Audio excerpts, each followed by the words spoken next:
Eu, Hélio, já tive intercorrência em castração. E se eu não soubesse, eu teria perdido o paciente, tá? E a gente pode perder. Às vezes, a gente pensa, é só uma castração, mas não é só uma castração. A castração, ela envolve vários vasos importantes. A gente tem o pedículo do lado direito, o pedículo do lado esquerdo, o coto ovariano. E isso tudo, gente, são irrigações importantes. Que se a gente não faz direito, sangra e sangra muito até o paciente virar óbito. Então, eu preciso saber resolver a complicação. Gabi, falando nesse assunto de castração, a gente sabe que USAVA, que é a Associação dos Médicos Veterinários Internacional, né, do mundo todo, sempre produz consensos aí que é liberado durante os congressos para dar direções aí para o pessoal, né, para os clínicos, para os cirurgiões, para todo o pessoal em cada uma de suas especialidades, né? A gente sabe que acho que foi o ano passado, né, o ano retrasado, no último congresso, saiu um consenso sobre castração, né? E antes se falava em castrar todo mundo, né? E hoje, assim, até hoje, em animais de ONG, controle de população, parece que continua igual, né? O que mudou, assim, hoje pra gente na castração? Por exemplo, eu tenho um animal, ou o tutor chega da minha clínica com um animal e fala assim, eu quero castrar esse animal. Qual a pergunta, qual a conversa que eu vou falar com eles hoje pra gente decidir se castra ou não? Ou não castra, beleza. O que acontece? Pensando nesses de rua, de ONG, gente, aí é controle populacional. Eu estou castrando para evitar que esses animais que moram na rua continuem ali reproduzindo e aumentando a quantidade de animais que ficam na rua. Esse a gente mantém a mesma coisa por controle populacional.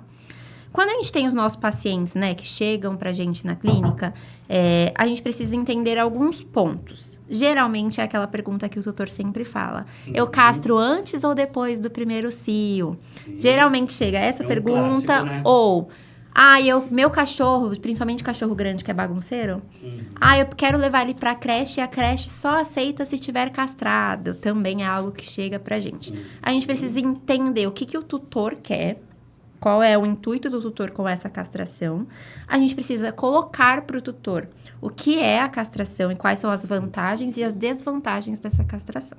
Então, por exemplo, hoje a gente sabe que pacientes grandes, então, Golden, pastor alemão, esses pacientes que aí, conforme vão ficando mais idosos, né, podem desenvolver ali displasia coxofemoral, ruptura dos ligamentos, né, ligamentos do joelho. A gente sabe que esses pacientes, a gente acaba priorizando a castração um pouco mais tardia. Para quê? Para que dê tempo desses pacientes se desenvolverem, para que dê tempo das linhas de crescimento deles, né, se fecharem por completo, para a gente evitar que no futuro eles possam ter essa displasia coxofemoral, essas alterações ortopédicas aí. Mas aí entra no que o tutor vai falar pra gente. Gabi, eu preciso que ele vá pra creche.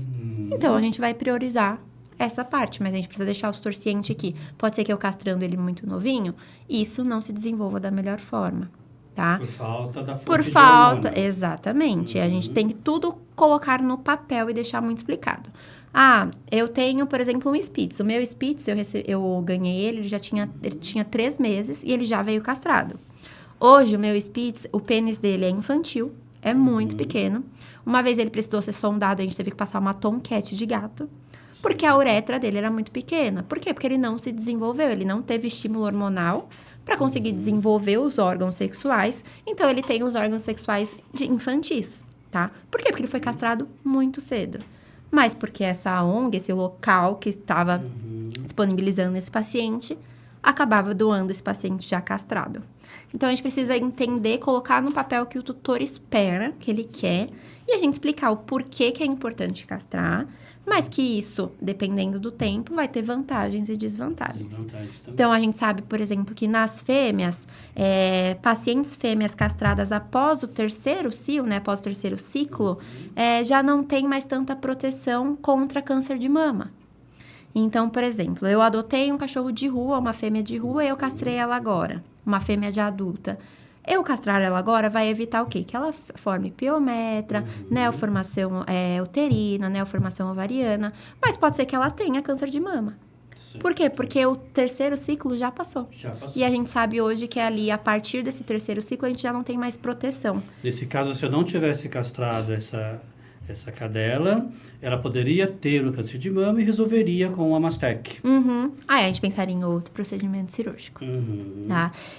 A gente hoje indica castração para fêmeas para evitar piometra, né? Infecção uterina, neoformação uterina, neoformação ovariana, pacientes possíveis, né? De neoformação de mama, os machinhos ali, neoformação testicular. Então, tudo a gente vai evitando. E pensando também na parte de marcação de território, comportamental, né? Que a gente sabe que cachorro tenta cruzar, gato marca muito território quando não é castrado, gata fêmea, quando entrar no cio, é impossível de conviver, fica miando, faz escândalo, tenta fugir de casa. Então, pensando na parte comportamental também. Mas a gente precisa sempre colocar para o tutor as vantagens de fazer isso agora e as desvantagens, tá?